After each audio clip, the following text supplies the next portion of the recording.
அனைவருக்கும் வணக்கம். இன்றைக்கு நான் சமைக்க போகிறது சூப்பரான ஃப்ரைட் ரைஸ் உண்டு. அதுக்கு அவசியமான பொருட்களை இன்றைக்கு நான் உங்களுக்கு காட்ட போகிறதில்ல. ஒன்றொன்றையும் நான் சேர்த்து கொள்ளும்போது நீங்கள் அவதானித்து கொள்ளுங்க. இனி வாங்க எப்படி செய்வதுன்னு பார்ப்போம். முதலாவது நாம் கீரி சம்பா 1 கிலோ எடுத்திருக்கேன். அதை நல்லா வாஷ் பண்ணி போட்டு ரைஸ் குக்கருக்கு நாங்கள் இப்போ வைக்க போகிறோம். இப்போ அரிசியை நல்லா வாஷ் பண்ணிட்டோம். இப்போ இதுக்கு சேர்த்துருவோம். இந்த அரிசிக்கு தேவையான நீரை சேர்த்துருவோம்.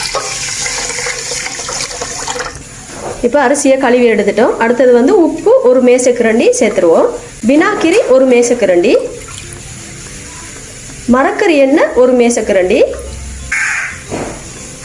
இப்போ இதை நல்லா கையால் கிளறி விட்டு போட்டு தண்ணி நம்மளோட நடுவிரல் இருக்கலோ அதில் முதல் அந்த கோட்டுக்கு அந்த அளவுக்கு குறைவாக வைக்கணும். அந்த கோட்டுற அளவுக்கு வச்சோம்னா சரி. இப்போ மூடி வைப்போம். சோறு சரியானதும் உங்களுக்கு காட்டுறேன். வெயிட் பண்ணுங்க. 1 கிலோ எடுத்திருக்கேன். அதுக்கு உப்பு சேர்த்துருவோம். மஞ்சள் சிறிதளவு, மிளகு சிறிதளவு, அடுத்தது தேசிக்காய் சார் தேவையான அளவு சிறிதளவு ஒரு மேசக்கரண்டி போல் சேர்த்தோம்னா காணும். இப்போ இதெல்லாம் நல்லா மிக்ஸ் பண்ணி போட்டு எண்ணெயில் போட்டு பொரிச்சு எடுப்போம். மிளகாய்த்தூள் 2 கரண்டி சேர்த்துருவோம். சோறு சரி ஆயிட்டு பாருங்கள் எப்படி இருக்கேன். இப்போ நாம் இதை மெதுவாக கிளறி விடுவோம்.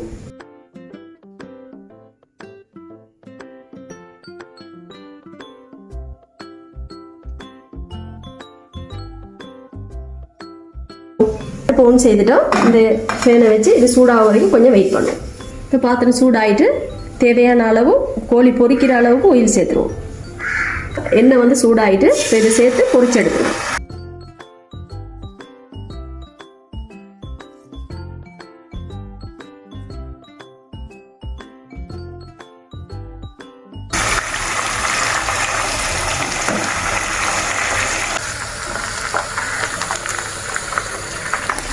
இனி பொரியல் சரியாயிட்டு நம்ம அப்படியே இதை வேறையா ஒரு டிஷ்ஷுக்கு எடுத்து வச்சிருவோம். அடுத்தது நாம் இப்போ சோறை தாளிக்க போகிறோம். இப்போ இதில் இருக்க நம்ம கோழி பொரிச்ச எண்ணெயே அதுக்கு நாம் சேர்க்க போகிறோம். அடுத்தது பட்டர் ஒரு 2 மேசக்கரண்டி அதோடய நம்ம சேர்த்துருவோம். பட்டர் போட்டால் நல்லா டேஸ்டாக இருக்கும், அதுக்காக சேர்த்துருக்கேன். அடுத்தது இஞ்சி பூண்டு பேஸ்ட்டு இதை இதுக்கு சேர்த்துருவோம். இந்த இஞ்சி பூண்டு பேஸ்ட் பட்டரோடைய நல்ல வடிவாக பொரிய தேவையில்லை, லைட்டாக நிறம் மாறினா காணும். அடுத்தது பெரிய வெங்காயம் ஒரு சின்ன வெங்காயமாக எடுத்து கட் பண்ணியிருக்கேன். அதையும் இதுக்கு சேர்த்துருவோம். அதையும் நல்லா மிக்ஸ் பண்ணி விட்டுருவேன். அடுத்தது கேரட் பெருசாக ஒன்று எடுத்து சிறிதாக கட் பண்ணியிருக்கேன். அதை இதுக்கு சேர்த்துருவோம். அடுத்தது கோவா சின்ன துண்டு ஒன்று எடுத்து அதையும் கட் பண்ணி வச்சுருக்கேன். அதையும் இதுக்கு சேர்த்துருவோம். இப்போ இதை நல்லா கிளறி விடுவோம். மரக்கறி கூடுதலாக இந்த வதங்க விடக்கூடாது. லைட்டாக பட்டருக்கு எல்லாமே பூண்டுலேருந்து வெங்காயம் எல்லாமே சரியான பதத்தில் பொரிஞ்சால் காணும். கூடுதலாக பொரிய தேவையில்லை. மரக்கறியெல்லாம் நிறம் மாறாமல் கெதிய செய்திடலாம். அடுத்து நாம் இதுக்கே 2 முட்டையை சேர்த்துருவோம்.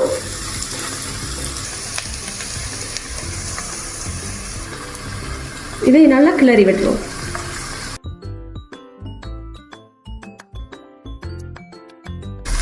தேவையான அளவு உப்பு சேர்த்துருவோம்.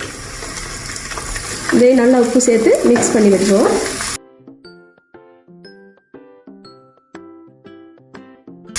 ஒரு மேசக்கரண்டி சீனி சேர்த்துருவோம். சோயா சாஸ் 1 மேசக்கரண்டி, மிளகுத்தூள் 2 டீஸ்பூன், தக்காளி சாஸ் 1 மேசக்கரண்டி. இதெல்லாம் நல்லா மிக்ஸ் பண்ணி விட்டுருவோம். இப்போ நாங்கள் இந்த பொரிச்ச கோழி துண்டுகளை இதுக்கு நாம் சேர்த்துருவோம். 1 கிலோ இறைச்சிக்கு 1 கிலோ அரிசி எடுத்துருக்கேன். இதை நல்லா மிக்ஸ் பண்ணி விட்டுருவோம்.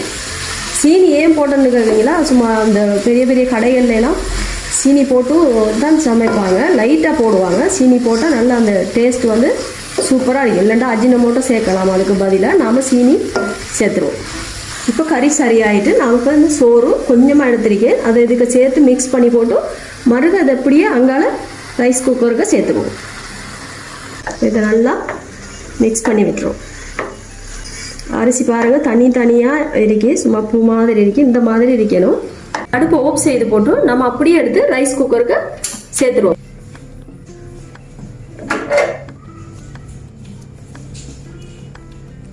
வடிவாக கொட்டி இதை நாம் மிக்ஸ் பண்ணி எடுத்துருவோம். இப்போ இதெல்லாம் நாம் சூப்பராக கிளறி எடுத்துருவோம்.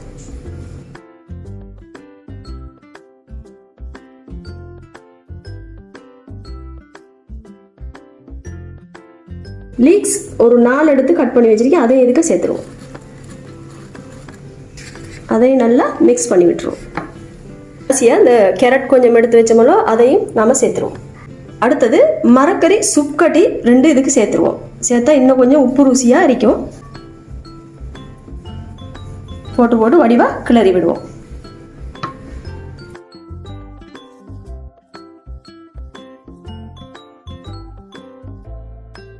இப்போ இதை ஒரு 10 நிமிஷத்துக்கு அப்படியே நம்ம இந்த சுவிட்சை வந்து ஒன் பண்ண தேவையில்லை, சாதாரணமாக சும்மா போட்டு வைப்போம். இதை கொஞ்சம் மூடி வச்சு போட்டு 10 நிமிஷத்துக்கு பிறகு எடுத்தால் சூப்பரான சோறு சரியாயிரும். இப்போ பாருங்கள், நான் வடிவாக டிஷ்ஷுக்கு வச்சு உங்களுக்கு காட்டுறேன். என்னுடைய சிக்கன் ஃப்ரைட் ரைஸ் வந்து சூப்பராக ஃபினிஷ் ஆகிட்டு பாருங்கள்.